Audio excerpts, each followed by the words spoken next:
Pigilan ko sa dagat na apoy, di makahinga sa init na dumadaloy. Ialay mo ang bagong pag-asa sa tulad kong nasadlak sa pagkakasala. Provincial Jail, kasaysayan sa mga tinuga ngang inakabuhi, naging bahin sang Provincial Jail. Sa diin ang apat kapamusod sang pader, naging lulubngan sang ilang mga handom kag mga kalipay, nga naging saksi man sang ilang mga pag-antos, kag kabudlay kag paghinulsol. Litong-lito sa nakakabingin ingay, di makatawid sa malawak na lakusan. Ialay mo ang bagong pag-asa sa tulad kong nasadlak sa pagkakasala. Provincial Jail, makig-upod kita sa ila pagpanarambiton, kag makigbahin kita sa ila kalipay, kag pag-antos, nga ilaman na agong sa Provincial Jail.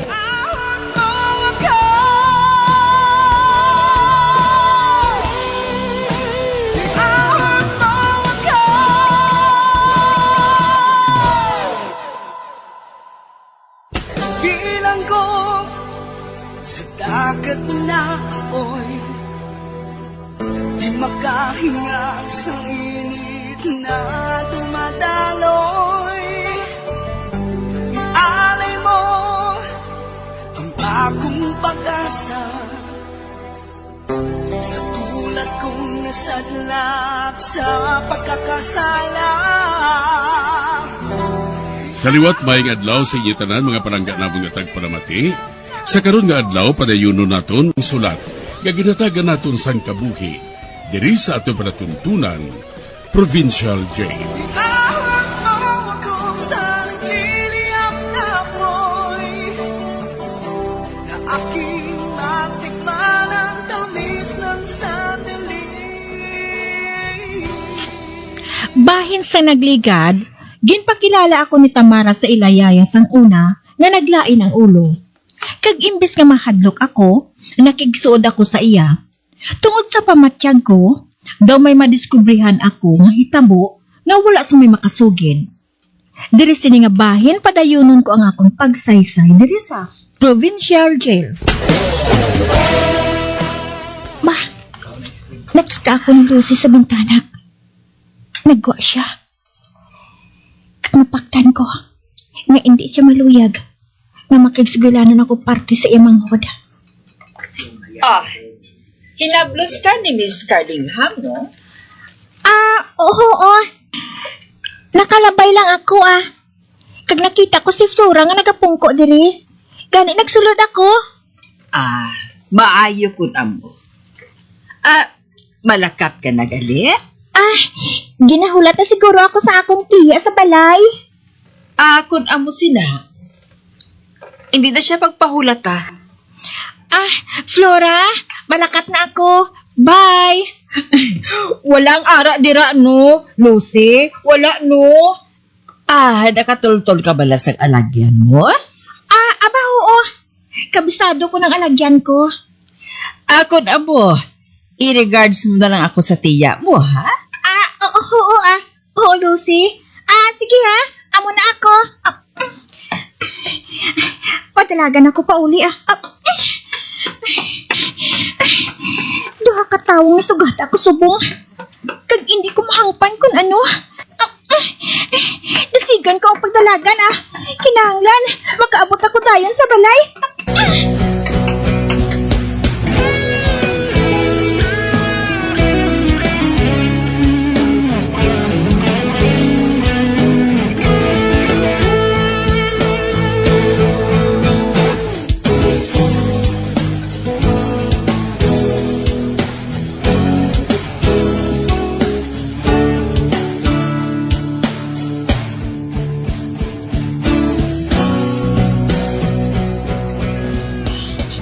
Amo ka palang makabalik? Ay, nagsugilanon pa ako kay Flora, tita. Amo gali. Ote, kamusta si Flora? May baby stroller siya. Kag may munyika dito nga nabutang. Nagalaom siya nga ang munyika nga ato. Isa ka bata. Nagalaom siya gihapon. Nga siya ang yaya sang bata nga si Crispin. Ay, tita. Nagahambal siya party sa isa ka madabo nga tanong. Kag kung anong may ara dira. Madamo siya sang ginahambal nga hindi ako? Ay, oo gali. Malakat ako sa merkado ha. Luyag mo ba lang nga mag-upod? Ate, oo tita. Maupod ako.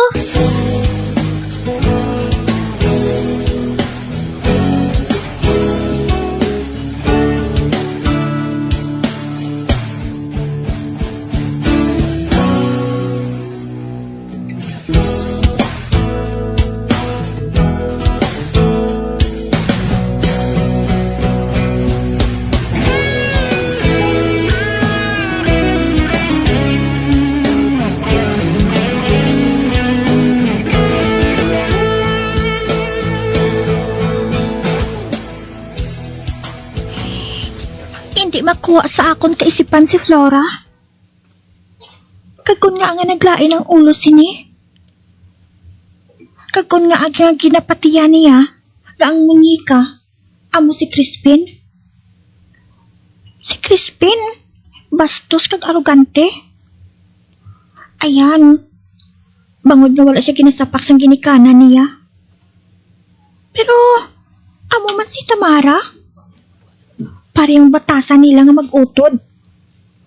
Nagapati sila nga ang tanan, kinahanglan nga magsunod sa gusto nila nga matabo. Kag amo man si Mr. Dorian, hindi siya makuha sa akong kaisipan. Kag ginadamgo ko pagani siya. Ay, apang, nagkapasalamat man ko kay makamugtaw ko dayon.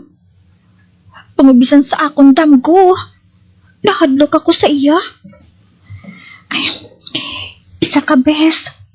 Nagapit naman ako sa balay na Nanay Flora. Kag natabuan nga wala si Lucy. Gani, nagsugilanon kami sa my garden. Primero, ang munyika, among-amo na hambalan. Apang, nagapati siya, nga wala sang bisan ano, nga ara sa misitas. Pero, nagmadlos ang hinali ang hangin. Kag nagsiling siya nga natugnawan ang baby. Kag kinahanglan nga dalon niya ini sa sulod. Nagtindog siya, agad nga magpaalam. Pero, nagsiling siya nga maupod ako sa iya sa sulod. Kani, nagupod man ko dayon sa iya. Total, ginagdan niya ako nga magsulod. Kag sang didto na sa sulod, ginkuha niyang munyika, kag ginsugilanon ini. Ginatugnawan siya sang jutay. Ibutang ko siya anay siligdaan ha. Agad nga makatulog siya sang mamuok. Nan, ara na. Nabutang ko na siya. Matahom ang nursery niya nga ini. Flora, katahom sa nursery. Amo matuod. Pero, mas maayong nursery nga gingamit niya sang una eh. Ayhan, nadumduman niyang nursery sa dako nga balay nga gingamit niya. Amo itong gingamit ni Crispin sa una mo. Matuod na. Dason, may natulupangdan ako nga laragway. Litrato inisang 7 ka uwak na naghapon sa pader nga simento. Inang laragway nga daw gingunting sa isa ka magasin balahaw, kagin frame lang sa kahoy. Ti, nagpalapit ako. Ginbasa ko nasulat sa ubos. Ang nasulat, ang 7 ka uwak. Amo niyo, isa para sa kalisod, 2 para sa kalipay, 3 para sa babayi. 4 para sa bata nga lalaki. 5 para sa silberado. Ay! Husto!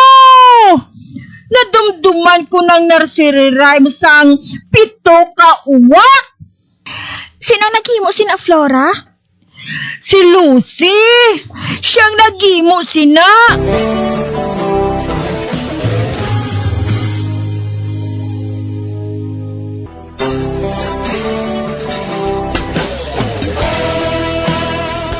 Bisan hindi ako makahangop sa ginawakan ni Flora, ginapilit kong akong kaugalingon nga mamati para nga hindi siya maakig. Kag ginapabayaan ko na lang siya nga magwakal. Sa pagpadayon ko pagid. Flora, si Lucy siling mo ang naghimo sini? Oo, siyang naghimo sina. 7 para sa sekreto nga hindi dapat isugid. Hindi gani pag isugid, hindi. Ay, Flora, kalaway sang uwak. Oo, kalaway. Daw sa nagaplano sila gani sang malain. Bangod, sekreto gani. Hindi pwede nga isugid. Ala, nagbugto ang bata. Kuhaon ko siya. Ba? Ginkuha niya kagingkugos ang mungika. Ay, gusto ko gin mahibalan kung ano natabo kung nga naglain ng iyang ulo. Ay, Han, kung makarealisar siya nga isa lang kamungikang ginakugos niya kag isa ina kang panganan, mas maayo kong tani. Tungod ang matuod na bata ang ginatipan niya sa una. Subong, isa nakahamto nga lalaki. Ayan, kung matabo ina, magabalik na sa normal ang iya kaisipan. Flora, mapuli na ako ha. Ay, ako na lang mahibalo nga magpanaog Flora? Ba? Ikaw? Kwan, ginpakita lang niya sa ako ng nursery. Amo gali? Siya? Amo ni siyang hinablos ni Miss Cardingham. Ginabuligan niya si Flora nga magsaka. Ba, nagtulog siya sa akon. Kag magtangho. Malakat na ako. Dus hindi ako makapati. Nga amo ining ako matukiban sa hapon niya ini. Hindi madula sa akon kaisipan ng 7 ka uwaka. Kalaw ay nga pispis. Maitom. Kag pulos daw may malaing nga plano. Ginkat ni Lucy ang among laragway sa libro kag in-frame niya. Agad ipahanumdum kay Flora ang isa ka sekreto na hindi mabuyagyag. Apang, ano nga sekreto? Ang sekreto ba lang ina ang nagtulod? Agad nga maglain ang pensar ni Flora? Abo pala ina?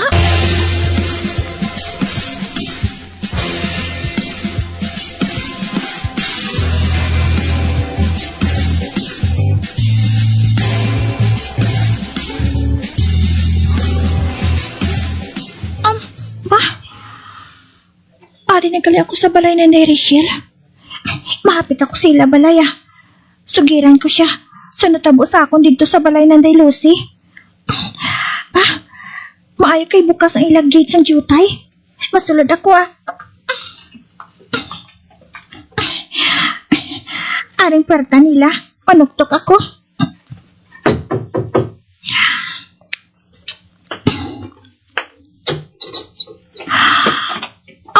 Ba? Ang ilamid? Mayong adlaw. Uy, ikaw gali, miss? Ara pala si Rachel? Ay, nagwa siya. May baklo lang siya sang makadali sa banwa. Pero mabalik man siya dayon Ay, magsulod ka. Kay basi dugay-dugay, ara na siya. Ate, sige mahulat na lang ako sa iya.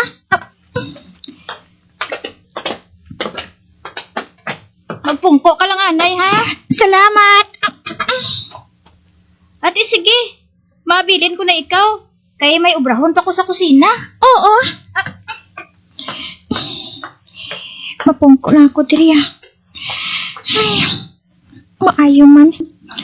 Kay makapahuway ako sa makadali. Ba? May nagsulod? Ala, si Mr. Durian man ina? Ang tiyo ni Rachel? Oy!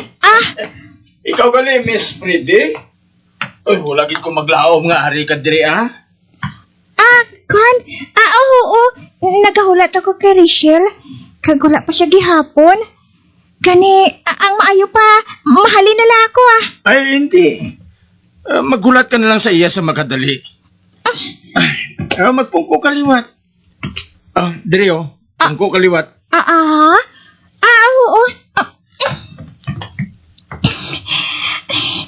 Hindi. Nagapalanindag ang balahibo ko. Diri man siya yung nagtupad sa ako, no? Mamangkot ako sa imo, Miss Freddy, ha? Ano ina? Nakapangayo ka na balas ang patawad sa Diyos ang mga sala mo? Sala? Ano nga sala? Ang imo sala kun adlaw. Wala man ako sa nahibalaan nga sala nga nahimo ko sini nga adlaw. May ara. Wala ka lang ugaling makatalupangod. Pero may nahimo kaging nga sala. Kag dapat mo nga pangayuan inasang patawad. Karon sa gabi, mag-ilis ka sang imo nga night gown. Kag magtulo ka sa likod sang imo nga hiligdaan. Kag magpangayo ka sang patawad sa mahal nga Dios para sa imo mga sala. Pero wala ako sa nahimo nga sala. May ara. Aha? Halimbawa, ano? Halimbawa, samtang nagalakat ka, may nasugata ka nga lalaki. Kag bangod nga matahom ka, nagsulod sa iyang malayan nga paminsaron. Kag nagaplano siya, nga ripon ka. Ano?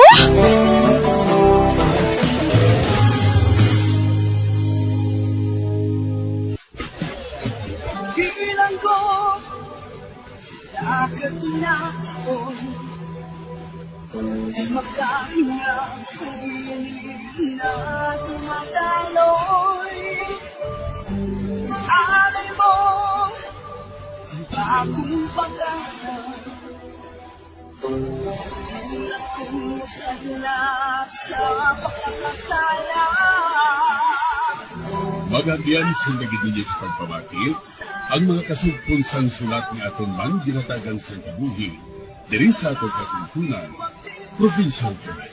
Kag kani diri sa gihapon walang ginagakalipat sa pagpangagda sa inyo. Gatong kabuman may kasaysayan, ito na lang diri sa atong katuntunan, Provincial Day, DYWB, Bombo Radio, Bandalagan, Sudad San Bacolod, sa direksyon ni Melvin Gatuslao.